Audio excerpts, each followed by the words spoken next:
Hey Internet, Eric here.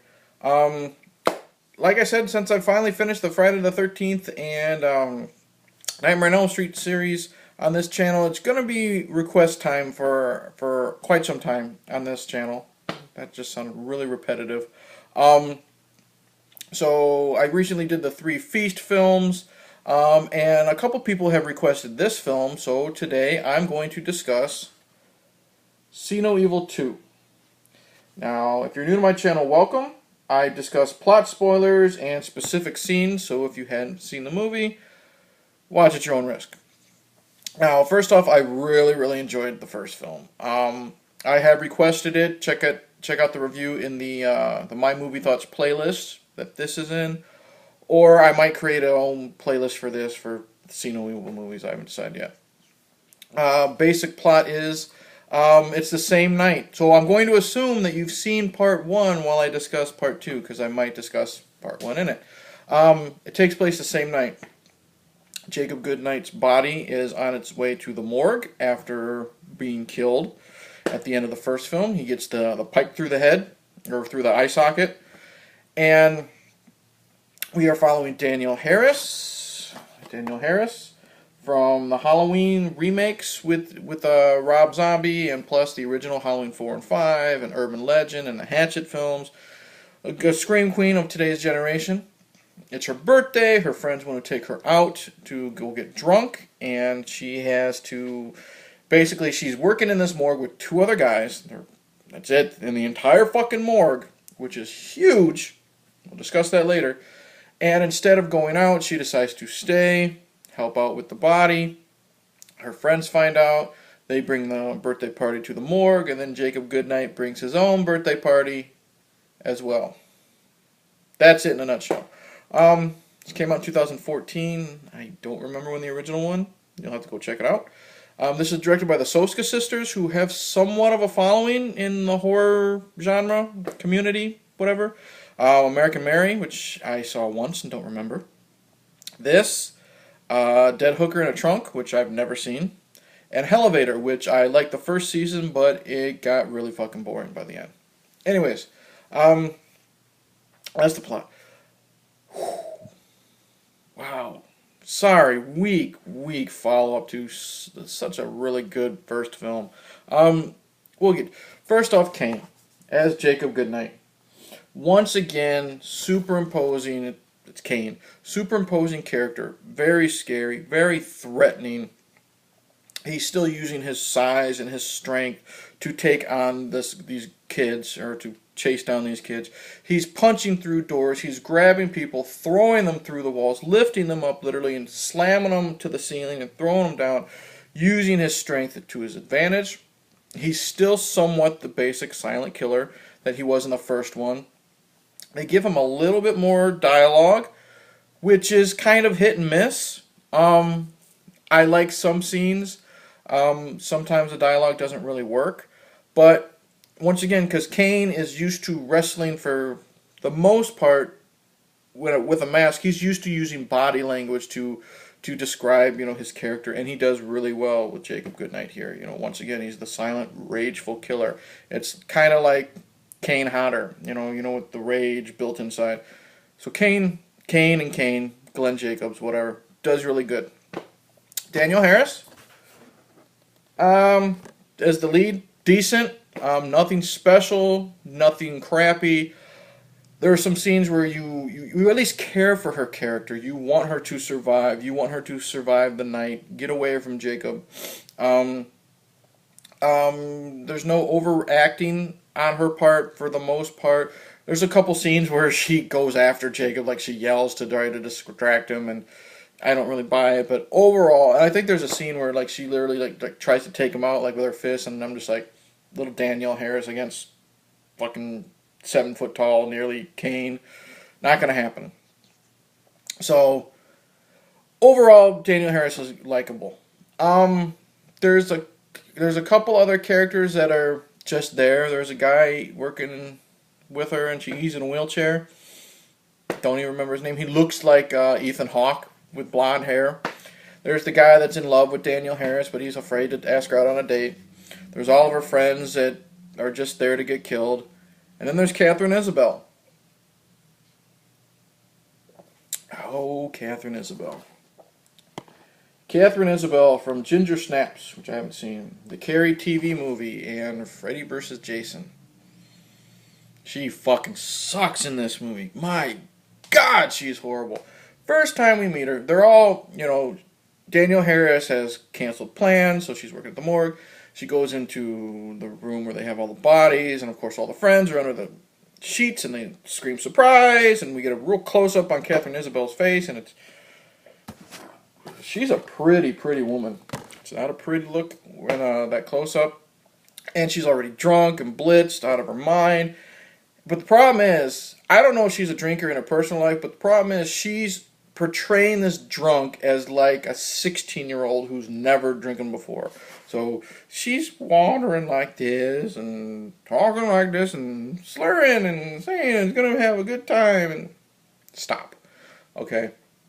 She's not likable. Her delivery and everything is fucking annoying. I hate her so much in this film. I don't remember very much what I said in my Freddy vs. Jason review, but I don't think she was horrible. Here, you just want Jacob Goodnight to just fucking kill her within 30 seconds of meeting her. And then we get to this scene where, I guess for some reason, the Soskas or whoever fucking wrote this, written by Bobby Lee Darby and Nathan Brooks. They made her very interested in this case. Even though it just happened tonight, everyone knows about it. So she goes into the morgue and she straddles Jacob's body and she starts talking to him, talks about how he's a mama's boy. I don't know if they ever said that Jacob Goodnight was a mama's boy. You just knew that by watching the first film. And then she because she wants to fuck her boyfriend with the stiffs, okay? So they go in there, and she straddles Jacob, and she talks to him, and she kisses him on the lips, and then she disgusts the man she's gonna bang, and then she tries to be sexy and shake her ass at the boyfriend, and it's not working. I don't buy, for some reason, Catherine Isabel being sexy in this movie. It has nothing to do with the fact that she's straddling a dead guy. She's very, very pretty. I don't know what it is. She just can't play sexy. So she fucking sucks. So you got decent Danielle Harris, horrid Catherine Isabel, and the rest are just fodder for Jacob Goodnight to kill. Let's see here. Soska Sisters, I like the opening sequence, like the title sequence. I like the font and the color of the text or the actual credits themselves. I like how it's kind of foreshadowing. There's a lot of things that they show through this whole sequence that we will see later on. Some jars falling over, a bloody scalpel that will be used, and this and that. I do like their little cameo. Apparently they have to have a cameo in every one of their... Well, they don't have to, but they kind of like Hitchcock, they like to put themselves in every one of their movies. I kind of like that. Very short, but it's cool. Like, if you know who they are, they're like, there they are. So that was kind of neat. Gore is really, really good. We have lots of stabbings, lots of... there's one scene where... Here's where I mentioned the dialogue that I really liked. Cain, Jacob Goodnight, was known as the God's Hand Killer, I believe. Wait a minute. That was the guy. That was the killer from Frailty. I don't know. That might be what he's called in See No Evil as well. God's something killer. And so he was killing these people because his mother wanted him to kill sinners. And there's kind of a weird, creepy scene where he sees his mother's body in the morgue as well. But there's a scene where he just grabbed this girl and he bear hugged her, where he crunched her and she's spitting up blood, which is a good gore scene. And she's backing away and she's saying please God or something like that. And he looks right at her and he says something to the effect God can't save you, or why would God want to save someone like you? Really cool. I liked that scene. But that scene right there with the gore was good. We get some good stabbings. We get a really good death with someone on a table and a bone trimming saw gets impaled through them and turned on and blood everywhere. Really cool.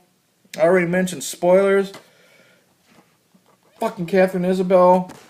She lives too long. Like, even when she's running around and acting scared, she does the, shit a lot. Ugh. I like the scene where she's in a room alone with Jacob and Danielle Harris is on the other side of a mirror or like a window, separating. She's trying to distract Jacob so Catherine can run away. It's a good scene. And Jacob takes a swing with this. I think the Soskas in the bonus features called it like a bone knife. I guess they made it just for the movie. He takes a swing, and it's cool because as she's running towards the door, and you see him just go like this, slow motion, and the knife slowly goes through her neck, and you think it decapitates her, and then her head's just going to fall off, as she's running. But she slowly slows down, and she grabs her neck, and you're thinking to yourself, well, shouldn't her head fall off? And then suddenly you see that he's only sliced like half of it in the blood, and really good death, really satisfying death because you hate this fucking bitch. So yeah, and then how they defeat Jacob Goodnight is a really gooey, cool gore scene as well. Really liked it. I don't remember. He's got overall. I don't know if this is the same outfit he's wearing because it looks a little different. It looks different than what he was wearing in the first film. So I don't know if he just stole outfit. I don't know if he was like naked on the tray or whatever you would fucking call it when the bodies are on, and then he stole an outfit from a dead body. But since he's got this eye socket, injury, and I will say this: the Soska sisters are really cool with their attention to detail. They show the eye socket damage, and then he had a big fucking gash in the back of his head in the first film, so he's got a bandage back there, so that was kind of a cool attention to detail, continuity in a horror movie. Danielle Harris and the guy that's got a crush on her are working on a burn victim, and he's got a mask on him, and they pull the mask off the burn victim, sit to the side. Kane finds that, puts it on, so he's got a really kind of a neat Leatherface type mask going on. I like the look of it. So they get the Jacob Goodnight character, right? There's some cool stunts. I mentioned the guy in the wheelchair. He's really only in a wheelchair to perform a really cool stunt where Jacob gets a hold of him and he flies good 10, 15 feet. Really cool. Apparently that really was Kane, Glenn Jacobs, pulling the kid. He's got the hook in his leg and he's pulling him for like the 10 feet or whatever. But it's for a movie that's 90 minutes, it also drags a lot. There's not a lot of it. The flow isn't really well. You got the intense scenes, and then you got scenes of Danielle Harris arguing with her brother, and then you got the intense scenes, and you got this going on, and then you got the intense scenes, and it doesn't flow properly. You're wondering, how big is this fucking morgue? What if an accident really did happen in this morgue? There's only 3 fucking people working in this huge, big-ass building. It's just, I know it's a slasher film, but there's just some of the stuff you just gotta ask yourself. And like I said, I got bored through a lot of it when the violence and the killings weren't happening. I was on my phone, Facebooking, because I was just so goddamn bored. And then I got 2 major problems with this film. First off, I already mentioned spoilers, so you'll be surprised. I was very surprised who survived the night. I will say that. That was a good twist. I will give the Soskas that. However, there's 2 things I want to discuss at the very end of this film. So, again, watch at your own risk. I think after the final person survives, they're driving away, the Soskas kind of reinvent the end of Halloween, the original from 1978. After Michael is shot and he falls off the balcony, Loomis checks on Jamie Lee Curtis, and then he sees Michael's gone. And then Carpenter does this cool cuts to the various parts where Michael has been throughout the night. They do this, but it goes on for way too fucking long. They cut to, and they got this weird little girl singing a song. They cut to, let's just say, a victim. Then they cut to a dead body with a toe tag. Then they cut to he was in this hallway, and then another toe tag shot, and then another victim, and another toe tag. It goes on for like a minute and a half. Way too fucking long. Make that like a 10-second shot. It's another thing that just lost my interest and got me really, really fucking bored. And then, right before that happens, we have the ending. No, right after that happens, we have the ending. Like the ending. My wife watched this with me, and we both saw it a mile away. We both, I won't say what happened specifically, but we looked at each other and we said, you know this is going to happen. Yeah, I know this is going to happen. You know this is going to happen. Yeah, it's going to happen. And the build up and the build up and the build up, and then it happens, and you're just like, so there's no impact. You know how this movie's going to end. There's no impact, and you wonder why it ended the way it ended.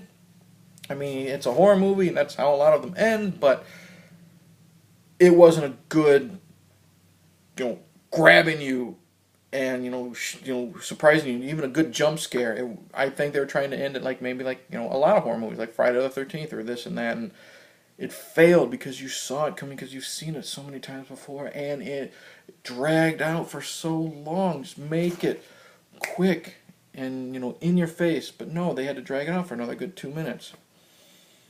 I don't get it.